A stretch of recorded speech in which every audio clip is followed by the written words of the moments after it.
Yael here, the big host for the big fans.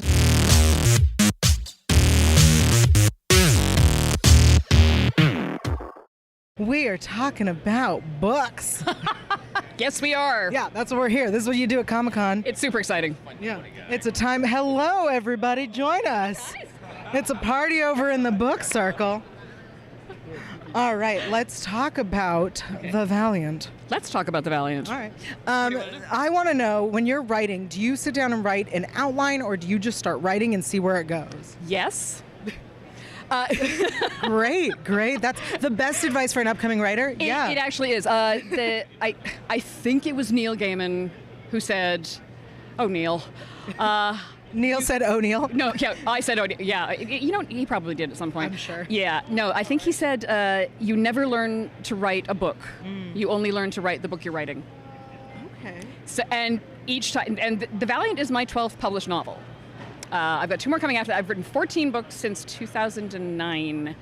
I think. Yeah, I know, I'm a little sleepy. I was like, do you have a life outside of writing? Yes, here, mostly.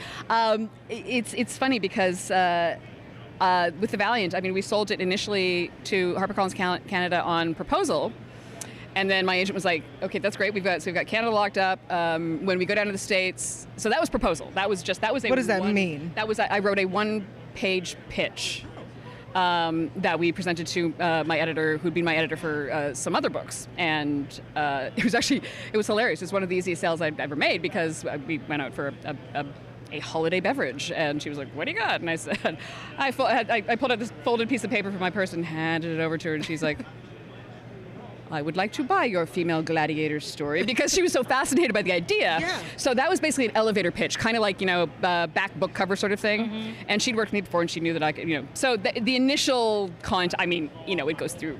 I actually had to write up, pages and. Right. And do, sort of a bit of an outline. It wasn't like you showed them and were like, so this is a thing. Yeah. Give me money. Yeah, exactly. It wasn't exactly like that. That would be way cooler. But so it was just a pitch workup that was like, here's the concept, here's kind of what I want to do with it.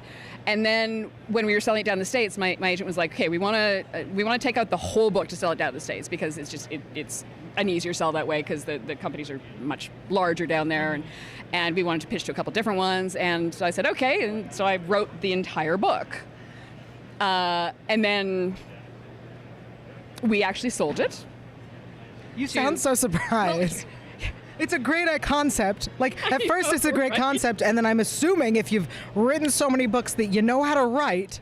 So, like, what a surprise. Yeah, I know. But it's hilarious. It's the kind of business where you're always surprised. It's anything in the creative industry, that. It's bonkersness. But actually, my acquiring editor down at Razorbill, they're wonderful. HarperCollins and Razorbill, they're amazing companies to work for. She basically read the book and she was like, "Why has nobody done this?" And I was like, "I don't know," because she loved the idea of the female gladiator and the gladiator school and all that kind of, and the sisterhood aspect of it and all of it. She's like, yes, we're gonna run with this. But of course, once you write the book, then it goes through the editorial process.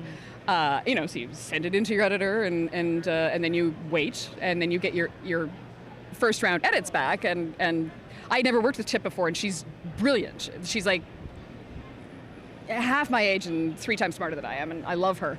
And she came back with this 17-page editorial letter, single-spaced, and I was like. And that's when the edits start, and we tore the thing apart, we put it back together again in new and fantastic ways, because that is the editorial process. I swear to God, any aspiring authors out there, 90%, for me, of writing is rewriting. It's just, it's part of the process. That's what I hear. That is actually, you're not the only person to say that. I don't know people who get a first draft right. Well, I mean, I got a first draft right. My novel that doesn't exist. A goddess. Well, duh.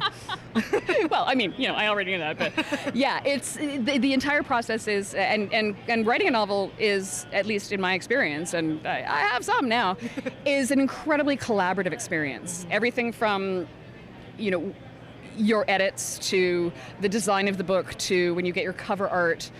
it's to the marketing of it, it's to the packaging of the book itself, and how it gets presented to the world. It's incredibly collaborative. Like, everybody has these sort of romantic notions of artists alone up in their garret with their cat, which, sure, that's part of it, but... It's incredibly accurate, but also... Yes, you know what? My cats don't care. Right. They basically just sit there and they're like, you're doing that thing again, and can I sit on it because it's warm, and feed me? And I'm like, yeah, get off the keyboard, frail jerks. But it's a very collaborative process. Yeah. And I usually do, getting back to your original question. I had a question. You did, about outlining. I usually do actually wind up, because I'm at the point in my career where I'm sort of selling on largely on proposal, I will do an outline of sorts. It's varying degrees of detail, but it's kind of like a GPS. It tells you where to go. And it's not always right. It's like turn left now, and then you're in a lake. Yeah. And you're like, you're an idiot, GPS. And it doesn't recalculate. Right? And so you have to back up out of the swamp and and find your own way. Or sometimes it is right, and you ignore it, and then you wind up in another swamp, and then you have to back. So it's a matter of sort of negotiating with your GPS system as to when you should follow it and when you should carve a new path to your destination. So.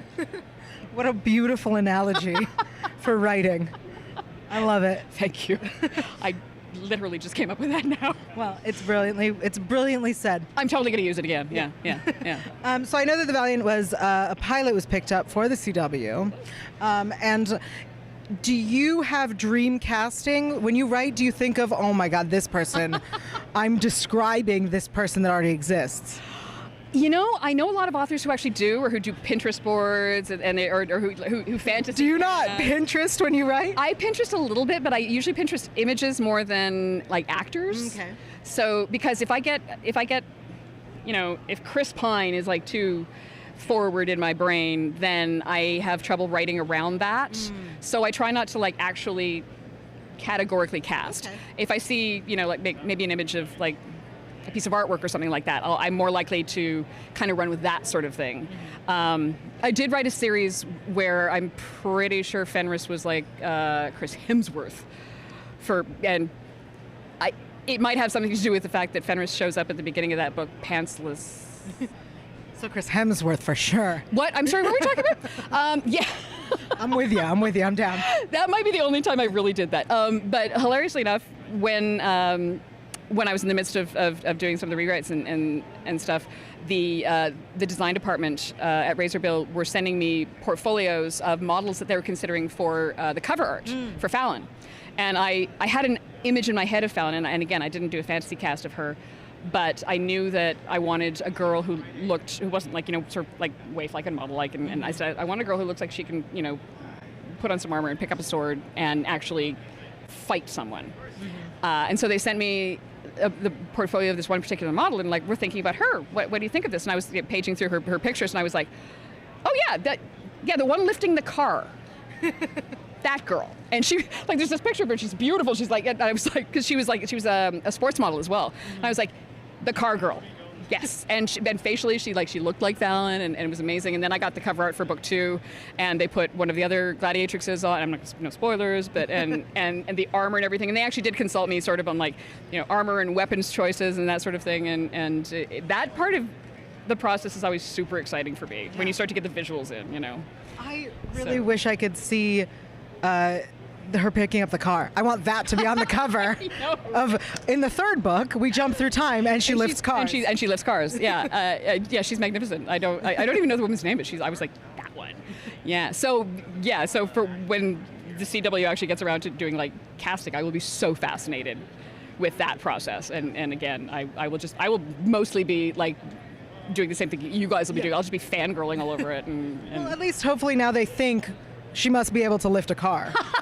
That's like the bare minimum. Right. Female lifts a car. Or at least, heft a shield and sword for a good amount of time, because yes. That's, I guess, it's harder than you'd think. Yeah. I actually have some friends.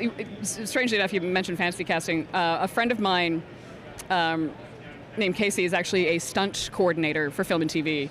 And she's a stunt fighter, and she does amazing stuff. And I would occasionally consult her about weaponry and things like that. And she was she was the type of person I was imagining for Fallon, because she just does that stuff and she's kind of awesome. So I'm like, they're studs. They're studs. Well, we're so excited to see who they cast. I am too. And to see the show make it past pilot. Very excited about that. And when will the sequel be out? The book sequel? Yes. Also the show sequel. Yes, of course. They're also producing a spin-off. There's spin-offs and mini-series and a porn parody. Clearly, oh yes. Yeah. Now I'll know I've made it. Exactly.